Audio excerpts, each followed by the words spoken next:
Boa tarde a todos. Hoje, 9 de junho do ano 2020, às 14 horas e 5 minutos, eu declaro aberta a 47ª sessão ordinária do Tribunal Regional Eleitoral do Rio Grande do Norte. Questiono da Corte com relação à ata da sessão anterior alguma observação? Não há. Aprovada. Expediente algum? Não há, senhor presidente. Obrigado, doutora Simone. Comunicações, indicações e propostas. Eu comunico à Corte, já o fiz no dia de ontem, também na semana passada, e hoje, mais uma vez aqui, eu faço registro, convite a todos para que possam aí nos dar a sua audiência em mais uma tarde eleitoral, esta que será mediada pelo desembargador Cornélio Alves, com os debatedores Dr. André Castro e Dr. Bruno Montenegro. Então, irão eles, mediados pelo desembargador Cornélio, debater as condutas vedadas aí no período eleitoral, e imagino ser bastante interessante, como todas as que já aconteceram. Então, doutor Tiago, esteja aí na audiência, doutor Felipe, que participou da anterior, e hoje aí, doutor André Castro, como representante aí da advocacia potiguar. Eu comunico à Corte, e aí eu vou permitir que a doutora Simone possa dar maiores detalhes.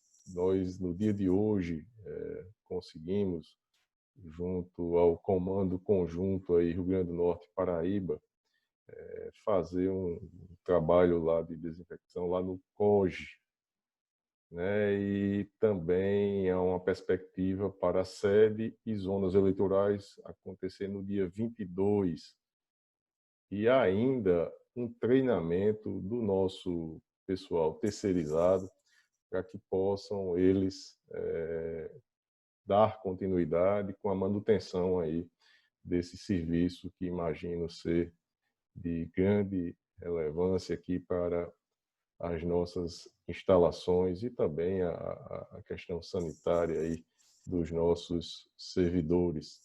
Então, eu quero aqui fazer uma proposição de agradecimento ao comando aí.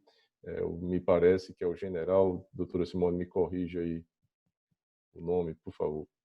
Pois não, senhor presidente. É o general de brigada Ulisses de Mesquita Gomes, chefe do Estado-Maior Conjunto Rio Grande do Norte, Paraíba. Então, a sua excelência aí, o general Ulisses, os nossos agradecimentos, e todos de acordo?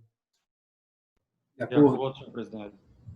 Então, aprovado, e o expediente que seja aí encaminhado ao general, doutora Simone. Eu passo a palavra ao desembargador Cornélio, comunicações, indicações e propostas, desembargador. Boa tarde a todos. Eu não tenho nenhuma comunicação ou proposição. Eu esqueci aqui de dar as boas-vindas a doutor Tiago Cortez, falei aqui no nome de Sua Excelência, mas não fiz o registro. Seja bem-vindo, doutor Tiago. E passo a palavra ao doutor Carlos Wagner para comunicações, indicações e propostas. Presidente, eu gostaria de cumprimentar a Vossa Excelência, extensível aos demais membros da Corte, também a doutora Carolina Maciel, servidores da nossa casa e advogados aqui presentes, em especial o doutor Tiago Cortez, e dizer que apenas ratifico a proposição de agradecimento que Vossa Excelência propôs à Corte ao general de brigada Ulisses. E sem mais nenhuma comunicação ou proposição a fazer, senhor presidente. Obrigado. Obrigado, doutor Carlos. Doutor Ricardo Tinoco, comunicações, indicações e propostas. Vou cumprimentar a todos, senhor presidente, e também dizer que não tenho nenhuma proposição ou comunicação a fazer à Corte. Doutor Geraldo Mota. Também, senhor presidente, cumprimentar a todos, doutor Tiago Cortez, que acho que talvez seja o primeiro contato aqui pelo meio virtual, e acompanhar Vossa Excelência e mais sem nenhuma proposição. Doutora Adriana Magalhães, comunicações, indicações e propostas. Boa tarde a todos. Primeiramente, eu não tenho nenhuma proposição, senhor presidente, tão somente a me acostar àquilo que já foi externado por Vossa Excelência e também dirigir uma especial saudação ao nosso colega doutor Tiago Cortez, que nos abrilhantará hoje à tarde com a sua sustentação. Só isso. Doutor Fernando Jales, comunicações, indicações e propostas. Senhor presidente, desejar boa tarde a todos e a todas e também dizer que não tenho nenhuma proposição ou comunicação, apenas endossar as que já foram feitas e, por fim, fazer uma saudação especial ao doutor Tiago Cortez. Sem mais, senhor presidente. Doutora Caroline Maciel, comunicações, indicações e propostas. Senhor presidente, sem comunicações e proposições, apenas boa tarde a todos e a todas e as boas-vindas aqui ao Dr. Felipe Cortez. Obrigada. Obrigado, doutora Caroline. Doutor Tiago, em nome da advocacia, alguma comunicação, indicação ou proposta aí, doutor Tiago? Boa tarde, senhor presidente. Somente agradecer a saudação de todos, dizer que é uma satisfação aqui. Iria usar o meu tempo na sustentação para saudar o doutor Geraldo, né, que não pôde acompanhar a posse, mas, como ele já disse, muito obrigado e também tenho certeza do sucesso de Vossa Excelência perante a Corte. Obrigado, doutor Tiago. Esgotada essa etapa, vamos dar início aos julgamentos e prestigiando a presença do advogado, vamos dar prioridade aqui ao processo prestação de contas número 600, 182/43, o ano 2018. A relatora é a juíza eleitoral doutora Adriana Magalhães, requerente é o Diretório Regional do Partido Socialista Brasileiro, o advogado doutor Tiago Cortez, responsáveis Rafael da Mota e Ivanildo Fernandes de Oliveira, ambos assistidos pelo advogado da agremiação partidária. Está em mesa, doutora Adriana? Está em mesa, senhor presidente. Vossa Excelência tem a palavra. Trata-se de prestação de contas apresentada pelo órgão de direção estadual do Partido Socialista Brasileiro, PSB, relativa ao exercício financeiro de 2017, de acordo com a previsão contida na Lei 9.096 de 95. Em análise preliminar, a seção de análise de contas eleitorais e partidárias verificou diversas inconsistências, solicitando a baixa dos autos em diligência para manifestação pelo prestador de contas, devidamente intimado. O prestador de contas peticionou aos autos, trazendo os esclarecimentos e a documentação considerada suficiente à correção da falha apontada. Retornando os autos à SACEP, foi emitido o relatório para expedição de diligências complementar, por meio do qual foram apontadas ocorrências não identificadas anteriormente a serem esclarecidas pelo prestador de contas. O requerente, instado a se pronunciar sobre o referido relatório, peticionou nos autos, prestando esclarecimentos e apresentando documentos contábeis complementares, pugnando ao final pela aprovação de suas contas. Após a análise da documentação presente nos autos, o órgão técnico emitiu parecer técnico conclusivo pela desaprovação das contas, por entender que as irregularidades identificadas, quando analisadas em conjunto, comprometeram a integralidade e confiabilidade das contas. Com vista dos autos, a douta Procuradoria Regional Eleitoral pugnou pela intimação do partido para se manifestar no prazo de 15 dias sobre as irregularidades apontadas no parecer técnico conclusivo. Cumprida a diligência, protestou por nova vista dos autos. Deferido o pedido ministerial, o partido foi intimado e deixou transcorrer in albis o prazo concedido. Instada a se manifestar mais uma vez, a douta Procuradoria Regional Eleitoral suscitou incidentalmente a declaração de constitucionalidade dos artigos 55A e 55C da Lei 9.096 de 95, de modo a afastar a sua incidência no presente caso, e, no mérito, opinou pela desaprovação das contas, por considerar presentes irregularidades graves, sem prejuízo da aplicação do artigo 44 da Lei 9.096 de 95. Intimado a se pronunciar sobre o incidente de inconstitucionalidade suscitado, o partido deixou, mais uma vez, transcorrer o prazo sem manifestação. É o relatório, senhor presidente. Em discussão, aprovado o relatório.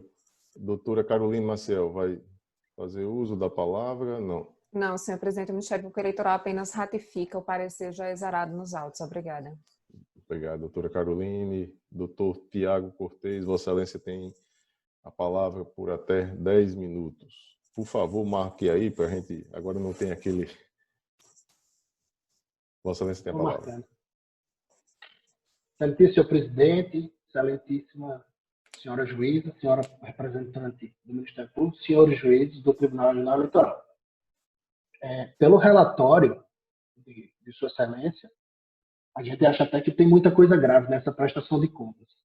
Mas o parecer preliminar, existia uma série de notas fiscais, alguns documentos complementares, mais de 20.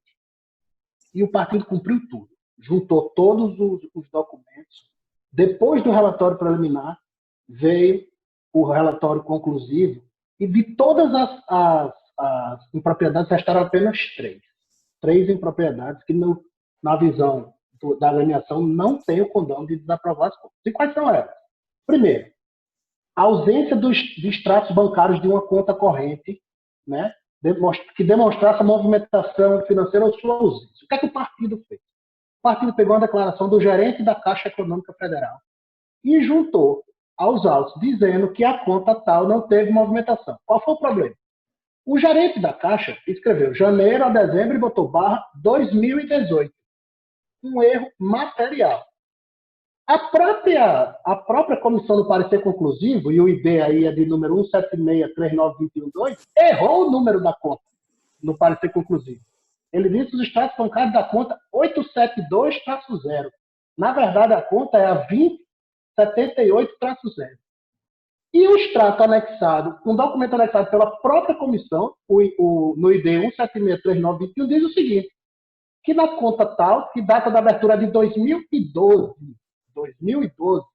não existem lançamentos para essa conta. Então, o que houve na declaração que foi juntada pelo partido foi o material. Ficou janeiro a dezembro de 2018, mas o que se referia àquela declaração, como a conta toda, não houve movimentação financeira. Então, havia, sim, uma declaração da Caixa Econômica Federal. Essa declaração, eu posso indicar que ela está no ID 1550471 dos autos, né? O problema é que constou janeiro a dezembro de 2018. E apenas no parecer conclusivo, que também erra o número da conta, ou seja, comete o erro material, diz que isso é uma falha insanável. O outro ponto seria a ausência de controle. A frase é a seguinte: a ausência do controle de despesas com pessoal efetuadas com recursos públicos partidários, descumprindo o previsto no artigo 21. Ele não explicita em nenhum lugar que ausência de controle é essa, ou se foram descumpridos aqueles prazos lá da resolução que fala que 50% é o órgão nacional, 60% para cada órgão estadual. Não fala qual foi o descumprimento específico. Realmente não tem como o partido adivinhar que descontrole é esse, porque todas as peças foram apresentadas e esta exigência foi simplesmente dessa forma. O outro ponto, e aí o partido já admitiu isso, foi a não abertura da conta específica e da aplicação de 5% dos recursos partidários para a criação e manutenção de programas para a difusão da participação política das mulheres. A conta não foi aberta, mas os recursos não foram gastos. Os recursos ficaram contingenciados. E foi gasto isso em 2018 e nos anos seguintes, como tem na prestação de contas. E como o partido explicou isso. Não houve como o partido abriu em 2017, mas esses recursos ficaram contingenciados. Não houve esse gasto. Por exemplo, os 5% em vez de ir para a mulher, ficou lá com outros gastos do partido. Não, esses recursos ficaram contingenciados na conta do partido. Então não há motivo para a desaprovação das contas. O documento da Caixa Econômica contém apenas um erro material, não foi feito de má fé, não foi nada. Assim como o parecer conclusivo também. E essa ausência de controle de despesa não há especificidade sobre o que é isso. Então, na verdade, o que o partido fez foi assim que intimado, cumpriu todos os requisitos que estão previstos na resolução 23464. Por essa razão, por todas as peças que estão nos autos, é que pede a aprovação das contas da agremiação. Muito obrigado. Obrigado, doutor Tiago. A relatora, a doutora Adriana Magalhães, como vota Vossa Excelência?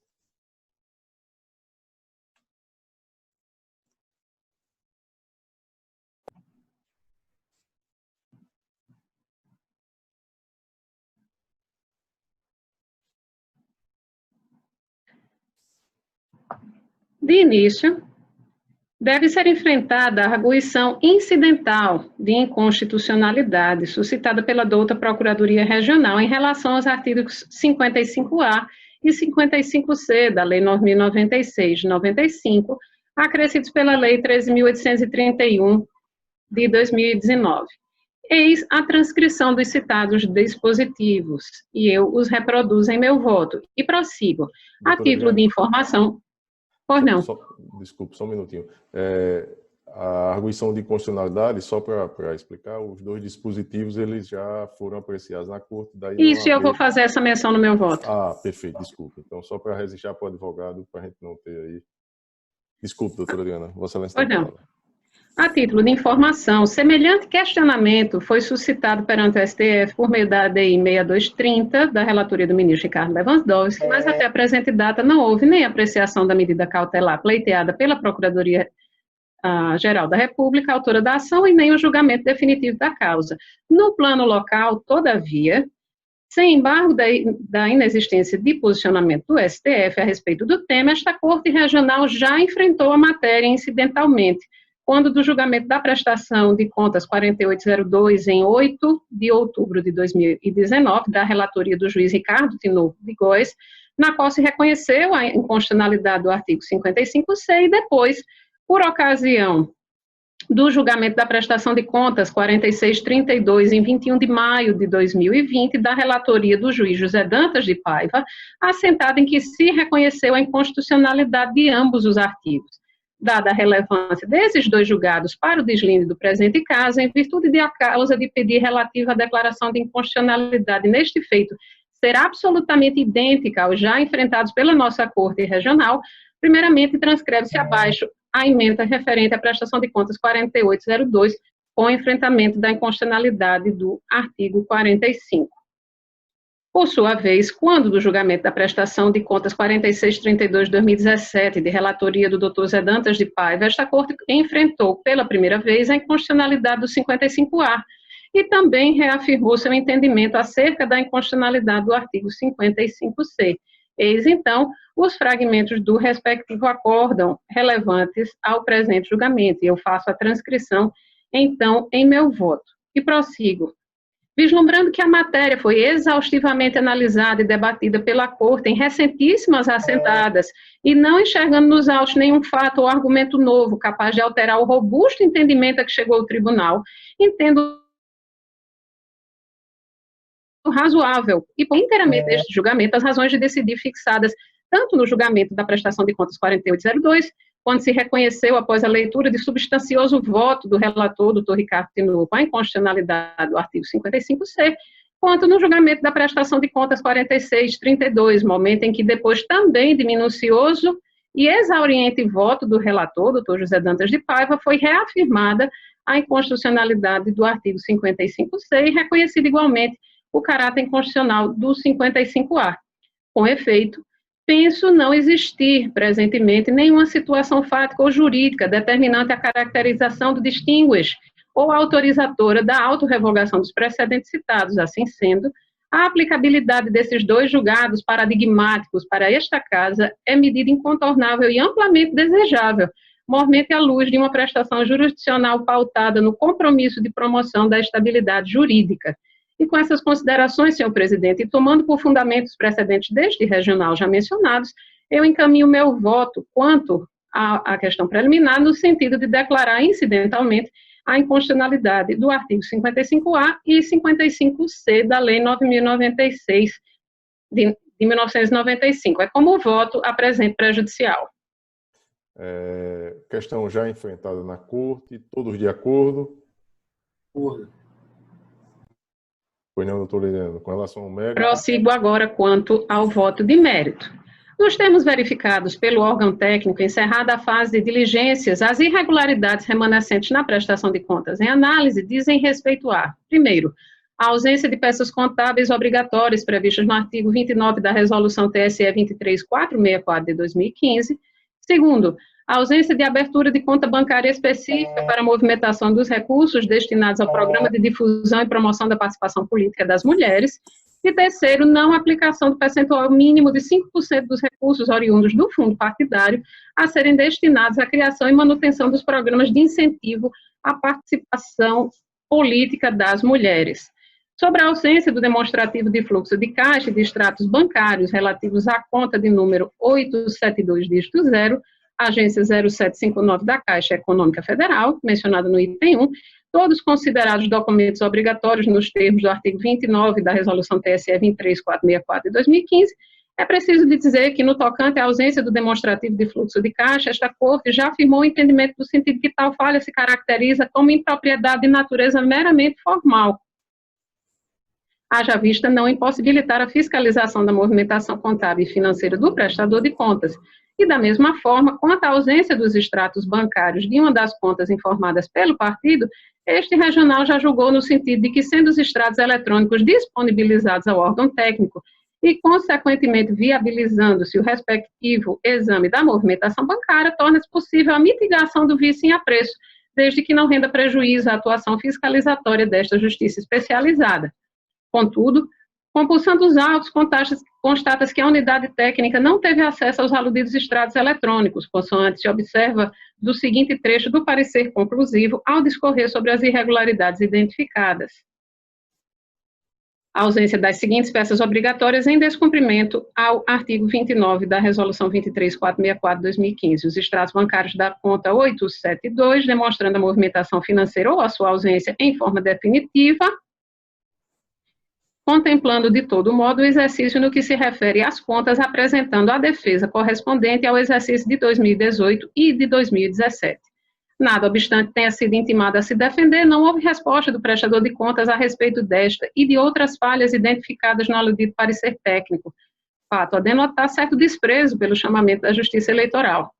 Nesse contexto, é assente na jurisprudência que a ausência dos extratos bancários, quando resultar em prejuízo à fiscalização da respectiva movimentação financeira, constitui-se irregularidade grave, hábil a ensejar a desaprovação das contas, a exemplo do precedente que eu trago, então, do TRE do Paraná e do TRE do Maranhão. Não bastasse isso, constatou-se a inobservância do partido quanto ao dever legal de abertura da conta bancária específica para a movimentação dos recursos do fundo partidário destinados à promoção da participação feminina na política. Este é o segundo item apontado pelo órgão técnico. E quanto à obrigação de destinar o percentual mínimo de 5% dos aludidos recursos para a criação e ou manutenção dos programas voltados ao incentivo da igualdade de gênero e da participação feminina na política, o item 3.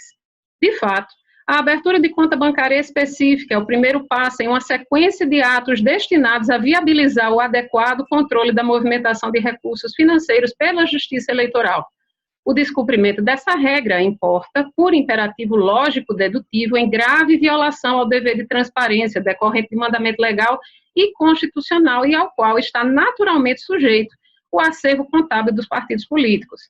Jogando luzes sobre o demonstrativo de recursos recebidos pelo fundo partidário, verifica-se que a agremiação recebeu desse fundo o montante de R$ 512.210 no exercício financeiro de 2017, resultando numa obrigação legal de destinar, no mínimo, R$ 25.610,50 na criação e manutenção dos já ditos programas naquele exercício financeiro.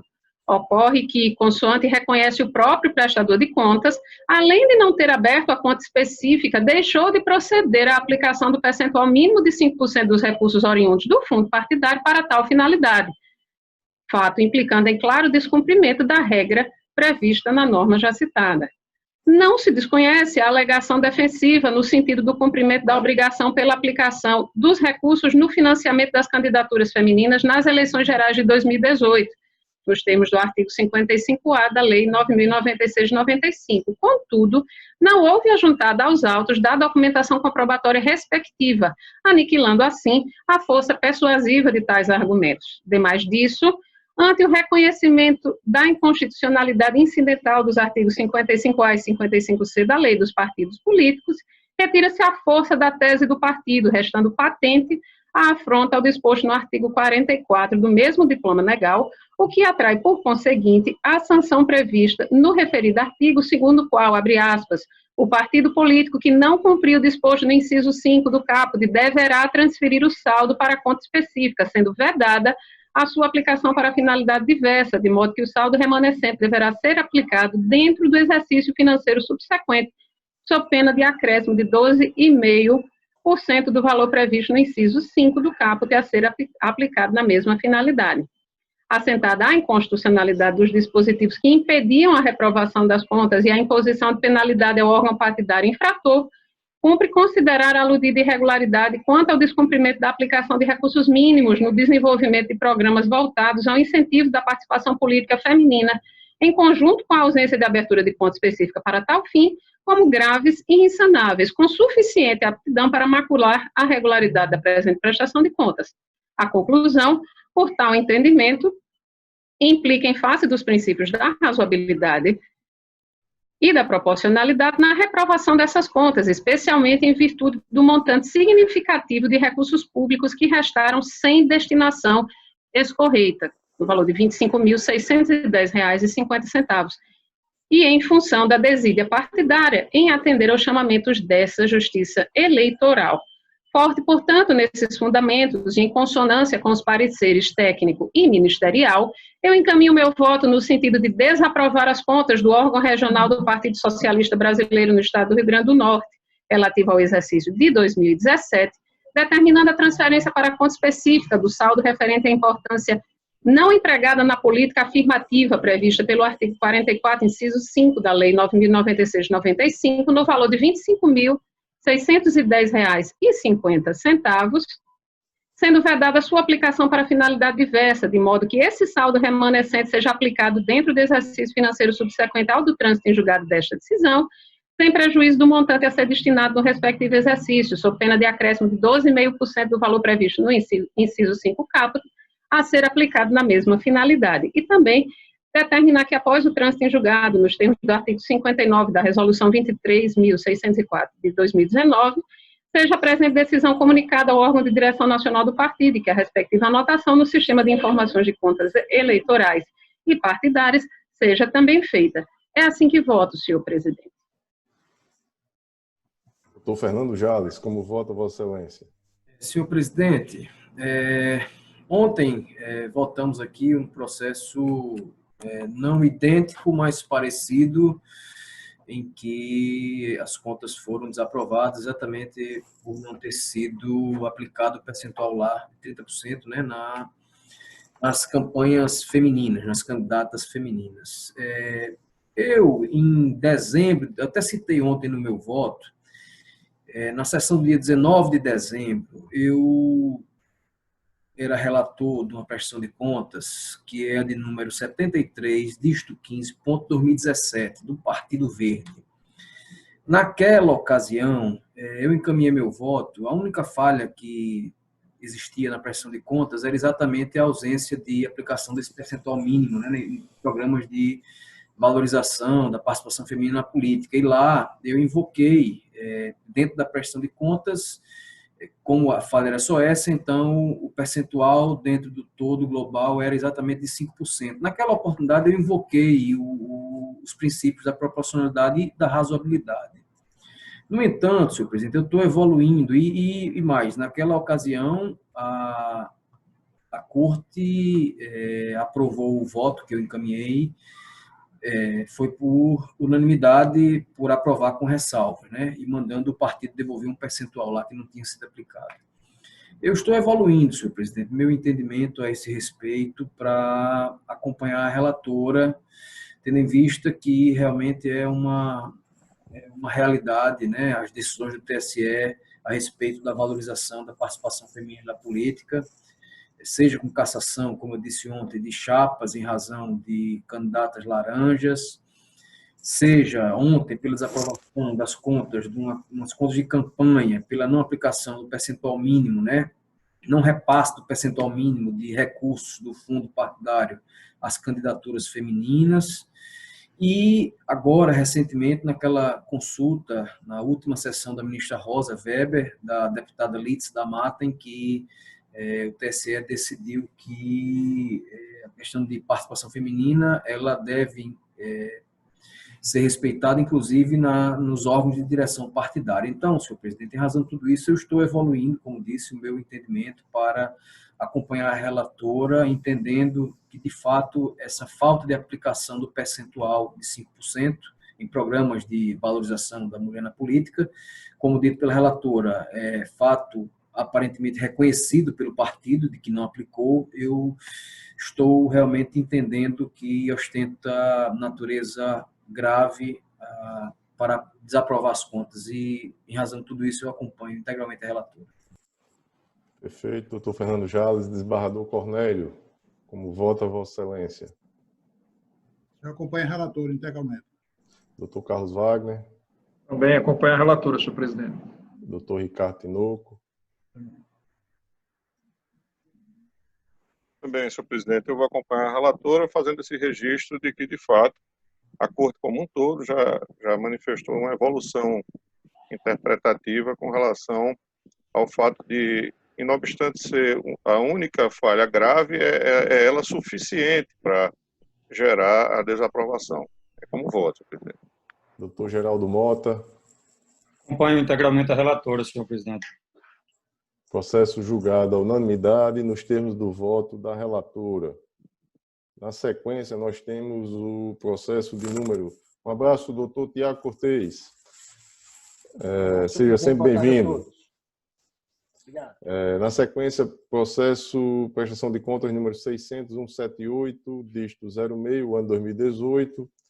O relator é o juiz eleitoral doutor Ricardo Tinoco de Góes, requerente Partido Humanista da Solidariedade, Diretório Regional, advogado Luiz Antônio da Rocha, responsáveis Leandro Carlos Prudêncio e Iraciara da Silva Nascimento Prudêncio, ambos assistidos pelo mesmo advogado da agremiação partidária. Está em mesa, doutor Ricardo? Está em mesa, senhor presidente. Vossa Excelência tem a palavra. Não. Trata-se de prestação de contas apresentada pelo Partido Humanista da Solidariedade, PHS, por meio do Diretório Estadual, referente ao exercício financeiro de 2017. A SACEP emitiu o primeiro e o segundo relatório de exame preliminar, sugerindo abaixo dos autos em diligência, instando o partido a sanar as impropriedades detectadas em exame prévio. Em resposta, o partido apresentou manifestação e documentos que, no seu entender, afastariam as máculas apontadas pela unidade técnica. Com nova vista, a SACEP emitiu parecer conclusivo pela desaprovação das contas, tendo consignado a persistência das seguintes irregularidades. Primeiro, não declaração da existência de uma conta bancária e, consequentemente, a não juntada aos autos dos respectivos extratos bancários. E depois, a ausência de declaração e comprovação de despesas mínimas necessárias às atividades administrativas ordinárias do partido. Notificado acerca do parecer conclusivo, o partido manteve-se silente. A Procuradoria Regional Eleitoral manifestou-se pela desaprovação das contas e ao relatório.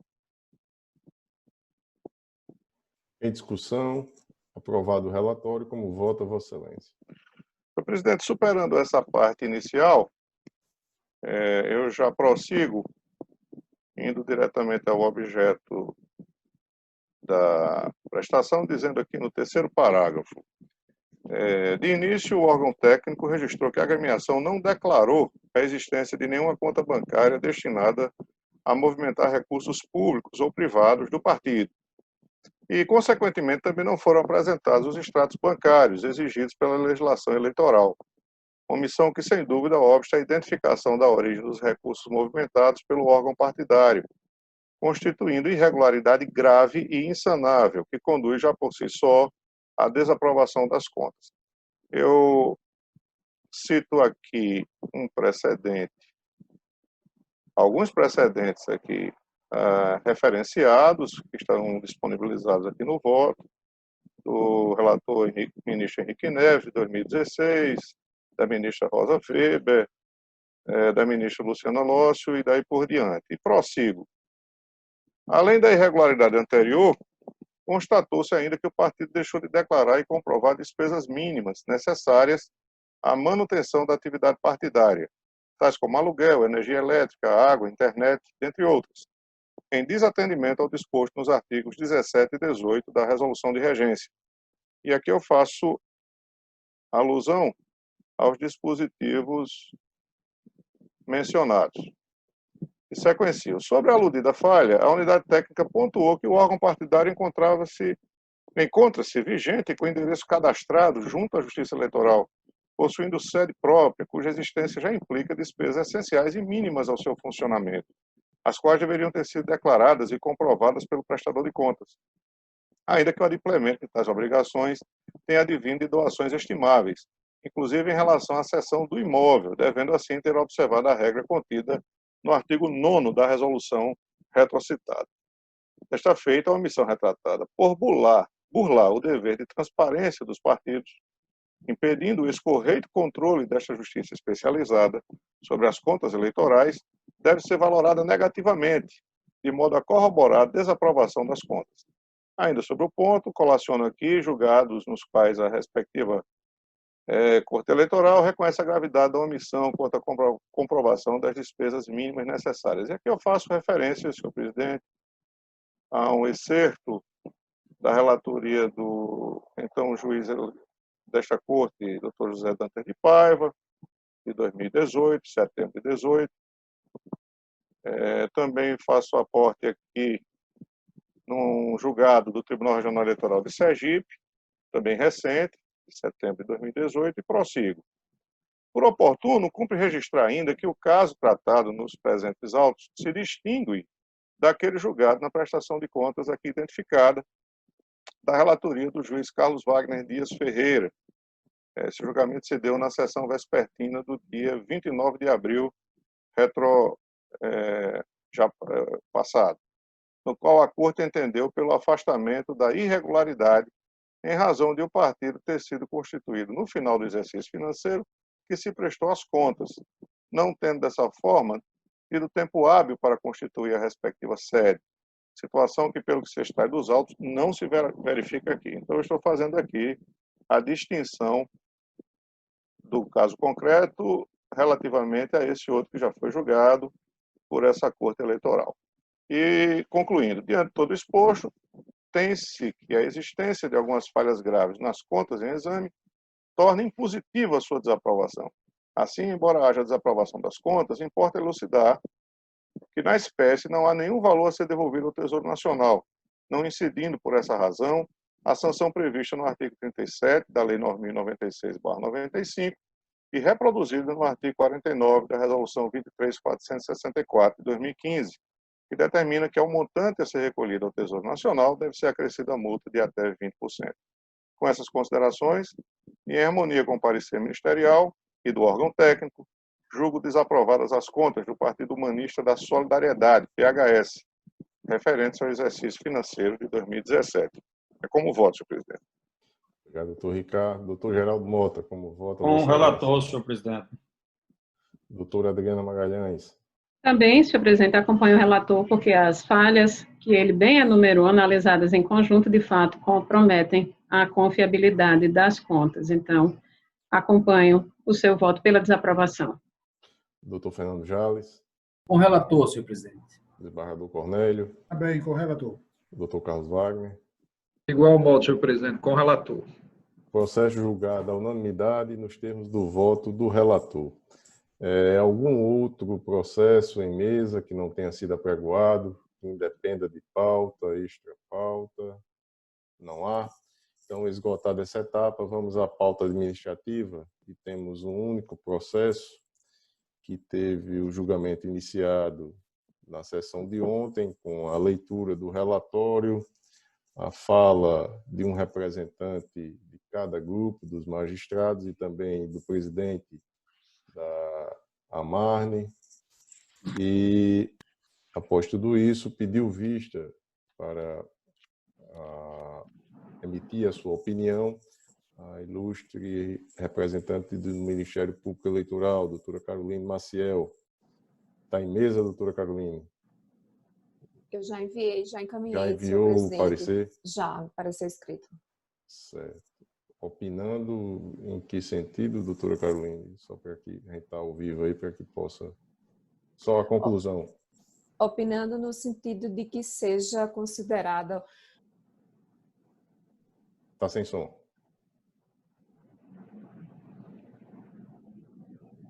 Que sem seja... som.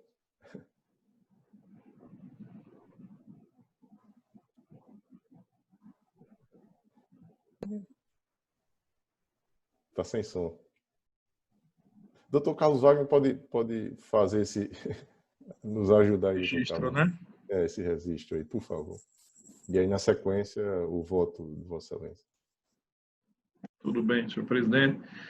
Senhor presidente, antes de ler o meu voto, para o qual eu peço licença à Corte para fazê-lo em razão da relevância da matéria, eu gostaria de fazer um registro da forma como esse debate tem se travado e promovido por este Tribunal Regional Eleitoral.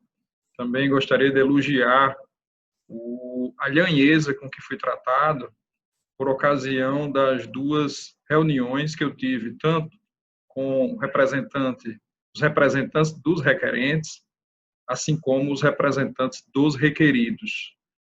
Demonstrou uma seriedade e uma competência, uma excelência de todos que estão envolvidos e debatendo essa temática tão importante para a magistratura estadual do Rio Grande do Norte.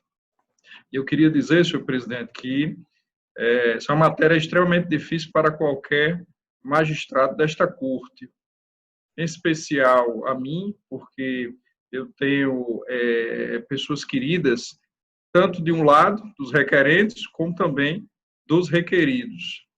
E a forma que eu escolhi, o caminho que eu trafeguei para elaborar, confeccionar o meu voto e o meu entendimento, primou pelo mais rigoroso tecnicismo jurídico, porque eu imagino, como de resto eu sempre fiz em toda a minha vida, buscando o máximo do esforço intelectual e de minha capacidade jurídica para desvencilhar esta situação concreta.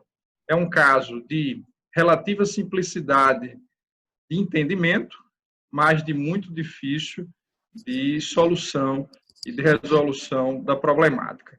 Então, com essas considerações que eu começo a ler, eu voto... Sim, senhor presidente, claro. Doutora Carolina. Vocês estão me ouvindo? Agora eu troquei o fone. Agora sim. Aqui. Agora estamos. Acho que era o fone, então, que deu problema. Senhor presidente, o Ministério Público Eleitoral se manifestou no sentido da revogação das normas do TRE, que estavam sendo discutidas, de forma a ser observado o rodízio apenas entre os juízes de direito da comarca, onde seja sede da zona eleitoral. E com relação aos casos que já tinham sido deferidos, que eles sejam mantidos, sendo feita a modulação. Perfeito. Agora vamos com a palavra o relator, doutor Carlos Wagner.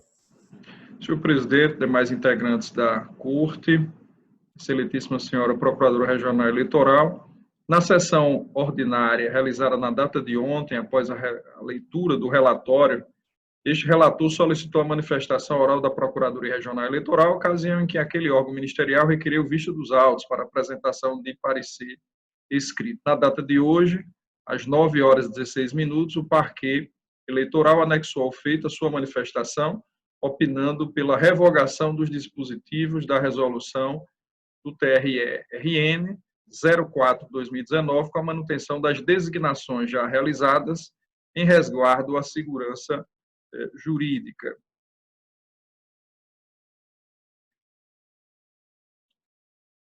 Em princípio, postula os requeridos o não conhecimento do presente requerimento anulatório deduzido na peça inaugural, seguindo o entendimento do plenário do TSE, que sequer admitiu consulta eleitoral idêntica, apreciada no PA 144331 de 2013 e do TRE-RN nos procedimentos administrativos números 9.594 de 2019 e 12.000 632/2017. Contudo, o presente pleito administrativo, submetido a julgamento neste momento, não se confunde com o pedido de consulta e se encontra fundado, ao menos em tese, em decisões prolatadas pelo Conselho Nacional de Justiça, que detém poder revisional de atos administrativos normativos dos órgãos da Justiça Eleitoral. Além disso, o debate acerca da possível incidência do entendimento consagrado no PA 13.43.31 do TSE diz respeito à inequívoca matéria de mérito, a ser ainda desvencilhada em seio oportuno, não se referindo, pois, à hipótese de cabimento, legitimidade ou qualquer outro vício de natureza processual formal presente neste pleito. Por tais considerações, conheço do presente requerimento anulatório formulado pelos juízes de direito Bruno Montenegro Ribeiro Dantas, Daniela do Nascimento Cosmo, Tiago Neves Câmara e Rafael Barros Tomás do Nascimento, da problemática administrativa e normativa a ser enfrentada. O deslinde da presente questão, em síntese, descansa na discussão se a legislação eleitoral e os vários precedentes referenciados do Tribunal Superior Eleitoral e do Conselho Nacional de Justiça autorizam um sistema de rodízio estipulado no artigo 3º, parágrafo 1º, e no artigo 4º, parágrafo 1º, parte final da resolução do TRE-RN 04/2019. Reza a resolução, naquilo que for impugnada, que, parágrafo 1º do artigo 3º, juízes de direito, titulares de unidade jurisdicional de comarca, que não é sede de zona eleitoral, só podem concorrer para a zona eleitoral em cuja jurisdição estiver abrangido o município sede daquela comarca. Parágrafo 1 do artigo 4º. Somente poderão inscrever-se os juízes de direito titular da comarca sede da zona eleitoral das comarcas abrangidas pela jurisdição da zona eleitoral, observadas as regras estabelecidas no parágrafo 1º do artigo 3º. De um lado, os requerentes ancorados na consulta 744/2002 do TSE, em decisões exaradas pelo CNJ em 2018, defendem que a escolha do magistrado eleitoral de primeiro grau recai apenas e tão somente sobre aqueles juízes pertencentes à comarca sede de zona eleitoral. Por outro, a tese central edificada pelos requeridos repousa na premissa de que, quando uma zona eleitoral coincidir com o território de duas comarcas, o sistema de rodízio é obrigatório para os juízes da comarca sede de zona eleitoral, mas também não impede, por ser permitido a critério de cada tribunal regional, que os juízes de comarcas fora da sede de zona eleitoral possam dele participar. Em outras linhas, os requerentes advogam a exclusividade da jurisdição eleitoral de primeiro grau àqueles que estejam jurisdicionando na comarca, de vara única ou de mais de uma vara, que seja sede de zona eleitoral, possibilitando um rodízio restrito aos juízes de direito da própria comarca. Ao passo que os requeridos propugnam um rodízio amplo, incluindo os juízes de comarcas fora da sede da zona eleitoral, mas a ela vinculadas. Da situação fático-jurídico que ensejou a aprovação da resolução TRE-RN 04/2019, rezoneamento da Justiça Eleitoral. Antes de aprofundar o tema referente à possibilidade de rodízio entre juízes de comarcas distintas ligadas a uma única zona eleitoral, é forçoso entender a situação fática que justificou a aprovação da resolução do TRE-RN 04/2019, qual seja o rezoneamento ocorrido na Justiça Eleitoral. Em 2014, o Tribunal Superior Eleitoral iniciou o processo de reestruturação das zonas eleitorais, ao aprovar a resolução TSE número 23.422 de 2014, e, posteriormente, enrijeceu, mais ainda, as regras para o funcionamento dos órgãos judicantes de primeiro grau, resolução 23.541 de 2017. Somente no nosso estado, 9 zonas eleitorais foram extintas: a 28ª, 48ª, 55ª, 56ª, 57ª, 59ª, 60ª, 61ª e 66ª zonas eleitorais. Essa discussão, portanto, afetou inúmeras zonas eleitorais, conforme resolução 07/2017 do Tribunal Regional Eleitoral do Rio Grande do Norte. Da jurisdição estatal à zona eleitoral. A jurisdição estatal, como ensina Cândido Rangel Namarco, é a função do Estado destinada à solução imperativa de conflitos e exercida mediante a atuação da vontade do direito em casos concretos. Idêntica lição dos processualistas Cássio Carpinella Bueno e Fred Didier Júnior. Como parcela do poder jurisdicional estatal, Os órgãos da Justiça Eleitoral, entre os quais os juízes eleitorais, exercem a jurisdição eleitoral, cabendo a eles, tal como assinala Atos Guzmão Carneiro, as atribuições administrativas em jurisdição voluntária relativamente à organização e realização dos pleitos eleitorais, bem como julgamento em sede contenciosa de lides cíveis e criminais previstas em lei complementar. O exercício da função eleitoral do juiz de direito, em primeira instância, dá-se nas zonas eleitorais, que correspondem ao locus territorial que a jurisdição eleitoral alcança e se equivale à comarca, no caso da jurisdição comum estadual. A Justiça Eleitoral, como de resto todos os demais órgãos do Poder Judiciário, é dividida territorialmente. Nessa esteira, José Jairo Gomes leciona que a Justiça Eleitoral segue peculiar divisão interna, distingue-se a seção, a zona e a circunscrição eleitoral. A zona eleitoral encerra a mesma ideia de comarca. Trata-se de espaço territorial sob jurisdição de juiz eleitoral. A área da zona eleitoral pode coincidir com a da comarca e geralmente é isso que ocorre. No entanto, uma comarca pode abrigar mais de uma zona. Ademais, a área da zona não coincide necessariamente com a do município. Logo, uma zona pode abranger mais de um município, assim como um município pode conter mais de uma zona eleitoral. O presente caso, porém, não trata de nenhuma dessas hipóteses, mas de uma única zona eleitoral que comporta mais de uma comarca. E se todos os juízes vinculados a essa zona eleitoral poderiam exercer a função eleitoral, independentemente se estão lotados em comarcas sede da respectiva zona eleitoral. Acerca da designação de juízes de direito nas zonas eleitorais, o Código Eleitoral, no artigo 32, estabelece que cabe à jurisdição de cada uma das zonas eleitorais a juiz de direito efetivo exercício e, na falta deste, ao seu substituto legal, que goza das prerrogativas do artigo 95 da Constituição. Se houver mais de uma vara, diz o parágrafo único, o Tribunal Regional designará aquela ou aquelas a quem incumbe o serviço eleitoral.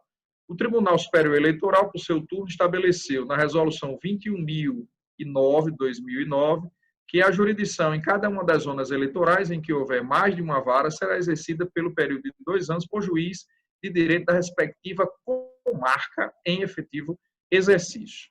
No artigo 3º, preconiza que nas comarcas com mais de uma vara caberá ao Tribunal Regional Eleitoral designar o juiz de direito que exercerá as funções de juiz eleitoral. Parágrafo 3º desse mesmo dispositivo preconiza que a designação do juiz eleitoral, salvo nas comarcas de uma só vara, dependerá da inscrição do interessado no respectivo tribunal regional. E, por fim, no mesmo diploma normativo, o artigo 7º diz que, havendo mais de uma vara na comarca, estando a titularidade da zona ocupada há mais de 2 anos pelo mesmo juiz, o Tribunal Regional Eleitoral providenciará a designação e posse do novo titular. A interpretação do Tribunal Superior Eleitoral em relação à expressão respectiva comarca, contido no artigo 1º dessa resolução, a semelhança do que já se verificara na resolução 20.505 de 99 do TSE, sempre levou em consideração a comarca sede de zona eleitoral, excluindo aquelas outras que não a são. Em março de 2002, o TSE respondeu à consulta 744 de Sergipe, que resultou na resolução 21.018, passando a tratar sobre esse assunto nos seguintes termos: o rodízio de juízes restringe-se apenas àqueles pertencentes à comarca sede de zona eleitoral. O voto do ministro relator Luiz Carlos Madeira fixou a tese no sentido de que o rodízio deverá se limitar aos juízes pertencentes à comarca sede de zona eleitoral. E como se percebe no relatório, cuja manifestação do diretor-geral do TSE foi incorporada como razões de decidir do julgado, a Corte Superior Eleitoral assentou que a expressão na comarca leva à conclusão de que estão excluídas as comarcas que não são sede de zona eleitoral. Desde há muito, parece ser da tradição da doutrina eleitoralista brasileira só admitir a designação para a função eleitoral de juiz de direito de comarca sede de zona eleitoral, como se extrai do pensamento de Adriano Soares da Costa, que já ensinava desfrutarem os magistrados estaduais da função eleitoral quando lotados em comarcas de uma única vara, que sejam sede de zona eleitoral, ou quando sejam designados pelo TRE, no caso de comarca com mais de uma vara. Do alcance interpretativo da consulta número 744 de Sergipe, decidida pelo TSE. Os requeridos interpretam a consulta 744 Sergipe do TSE no sentido de que haveria uma faculdade das cortes regionais para ampliar o rodízio a juízes de comarcas vinculadas à zona eleitoral, ainda que não jurisdicionassem em sua sede. A consulta, segundo argumentam, teria pretendido aquilatar a sua obrigação legal e não a sua faculdade. O problema desse raciocínio, embora sedutor a um primeiro olhar, não resiste a um exame acurado da estrutura deontológica das normas jurídicas em geral. Esse caráter íncito a toda norma jurídica oferece como estándares de regulação do comportamento humano 3 modais deônticos que não convivem sob o mesmo teto, embora às vezes estejam imbricados: proibição, permissão e obrigação. Tem entre si a rigor, incompatibilidade de gênios. Um exclui o outro. Quando se proíbe algo, não se pode, ao mesmo tempo, permiti-lo, como sentencia Lorival Villanova, já que o primeiro impõe uma obrigação de não fazer e o segundo uma obrigação de fazer ou uma proibição de omitir. Quando se obriga de igual modo um determinado comportamento, sobretudo no âmbito administrativo, não se permite no mesmo instante fazer diferente daquilo que se encontra obrigado. E é essa, ao que tudo indica, a linha de pensar almejada pelos requeridos. Dizer que a consulta 744 de Sergipe obriga o TRE Sergipe a designar para a função eleitoral juízes das comarcas com sede de zona eleitoral, mas antes também o permita designar outros que não a tenham, atenta contra a lógica deontológica inerente a toda norma jurídica. Ou se obriga, ou se permite. Se obriga a designar apenas juízes de comarca que seja sede de zona eleitoral, não se permite que designe os juízes de comarca fora da sede da respectiva zona eleitoral. D. Da inexistência de autonomia administrativa dos tribunais regionais eleitorais para disciplinarem o sistema de rodízio amplo. Afirmam os requeridos, nesta toada, que o mais preciso precedente do TSE a configurar verdadeiro leading case, a incidir no presente caso, seria o processo administrativo 14.43.31, que preconiza a autonomia administrativa dos tribunais regionais eleitorais para designar magistrado para o exercício de função eleitoral em comarca diversa da que exerce a jurisdição comum, por não ser ela exclusiva de comarca sede de zona eleitoral. Para tanto, esquadrinham que aquele posicionamento cristalizado na consulta 744 de Sergipe, de 2002, teria sido superado pelo novo entendimento consolidado na consulta 14.43.31 de 2013. Porém, como é ser disso, qualquer posição administrativa ou jurisdicional só resta superada se se tratar da mesma questão fático-jurídica submetida à apreciação. Não semelhante ou afim, mas rigorosamente igual, a mesma. Na espécie, a consulta 1443 de 2013 não cuidou da mesma matéria enfrentada pela consulta 744 de 2002. Na de 2013, o TSE, consoante se vê na ementa a seguir transcrita, debruçou-se sobre a possibilidade de designação de magistrado para exercício de função eleitoral em comarca diversa da que exerce sua jurisdição na Justiça Comum, por não ser a comarca sede de zona eleitoral exclusiva. Refere-se, a bem da verdade, a designação de função eleitoral a juiz de direito em localidade fora de sua jurisdição comum, ou melhor dizendo, em comarca diversa da de onde jurisdiciona. ao que acontece corriqueiramente na rotina de qualquer tribunal regional eleitoral, sobretudo nas comarcas de vara única, sede de zona eleitoral, onde não há juiz titular em atuação. Neste caso em particular, deliberou a Corte Superior Eleitoral pela autonomia administrativa de cada regional. Na consulta 1443 de 2013, nem sequer se menciona a palavra rodízio ou concorrência da função eleitoral entre juízes cujas comarcas sejam sede ou não da respectiva zona eleitoral. Daí a sua inaplicabilidade à hipótese ora retratada neste julgamento. Atento a possíveis equívocos na aplicação de precedentes no Brasil, Juraci Mourão, que não tem nada a ver com o nosso vice-presidente da República, considera como um dos seus maiores tomar ementa por precedente e fazê-lo incidir por meio de um silogismo, recomendando que o seu uso pressuponha conhecer e lidar com a integralidade da decisão, seus argumentos, fatos e fundamentação, bem como uma série maior de elementos. Por isso mesmo, o presente caso, que compreende a discussão acerca da possibilidade de inclusão no sistema de rodízio de juízes de comarcas situadas fora da sede de zona eleitoral, embora a ela vinculadas, não se acha no âmbito da autonomia administrativa dos tribunais regionais eleitorais, sendo nestes termos inaplicável a esta hipótese o almejado entendimento petrificado na consulta 1443/31 de São Paulo, do TSE. Da aplicabilidade ao presente caso do entendimento sufragado pelo Conselho Nacional de Justiça no procedimento de controle administrativo número 9262 de Minas Gerais.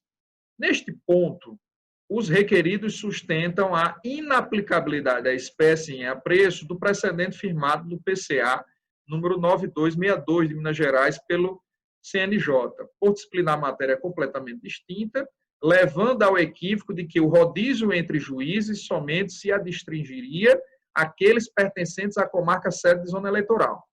Isso porque, entendem os requeridos, o procedimento de controle administrativo em tela não questionava a legalidade do rodízio, mas tão somente a legalidade de sua revogação, não tendo, pois, firmado posição quanto à ilegalidade do rodízio eleitoral entre magistrados cujas comarcas sejam sede ou não de zona eleitoral. Acrescento ainda que esse rodízio, mais amplo, vigorou por quase 10 anos nas Minas Gerais, por força da resolução do TRE Mineiro 803 de 2009, até finalmente ser revogado pela resolução TRE Minas Gerais 1046 de 2017, sem que houvesse, durante esse interregno, qualquer mínima discussão acerca de sua eventual ilegalidade. Ocorre, porém, que a mera continuidade de possível ilegalidade ou irregularidade, qualquer que seja ela, não a torna necessariamente legalizada ou em consonância com a lei pelo decurso do tempo. Se não foi questionada, é porque não despertou qualquer conflito de interesses. Esse sim é a fonte por excelência de discussões administrativas ou judiciais. Deliberou o Conselho Nacional de Justiça no julgamento do PCA 9262 de Minas Gerais, no sentido de que, quando uma única zona eleitoral coincidir com o território de duas comarcas, o sistema de rodízio somente é obrigatório entre os magistrados da comarca que seja sede da respectiva zona eleitoral.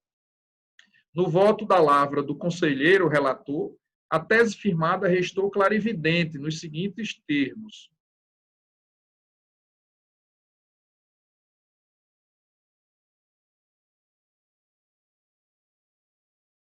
O juiz de direito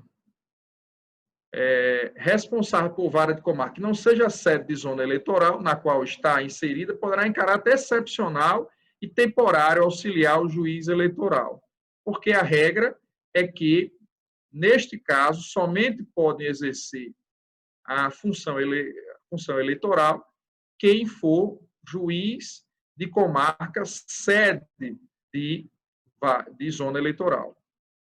Pode-se dizer tudo, menos que não se aplica à perfeição ao caso que ora se examina nestes autos. Basta ler a narrativa fática que animou o julgamento plenário do Conselho Nacional de Justiça no PCA 9262 de Minas Gerais, que assim se encontra delineada. O requerente alega, em síntese, que é juiz de direito titular da comarca de Passa Quatro, em Minas Gerais. Espero até que esse nome do município não seja inspirado em alguma prática criminosa, né? Passa Quatro, onde também exercia as funções de juiz eleitoral da extinta do 107ª Zona Eleitoral do Estado de Minas Gerais. Haja vista ao rezoneamento promovido pelo TRE de Minas Gerais em atendimento à resolução TSE 23520/2017, a do 107ª Zona Eleitoral, então sediada na comarca Passa Quatro, for absorvida pela 137ª Zona Eleitoral, sediada na comarca de Itanhandu.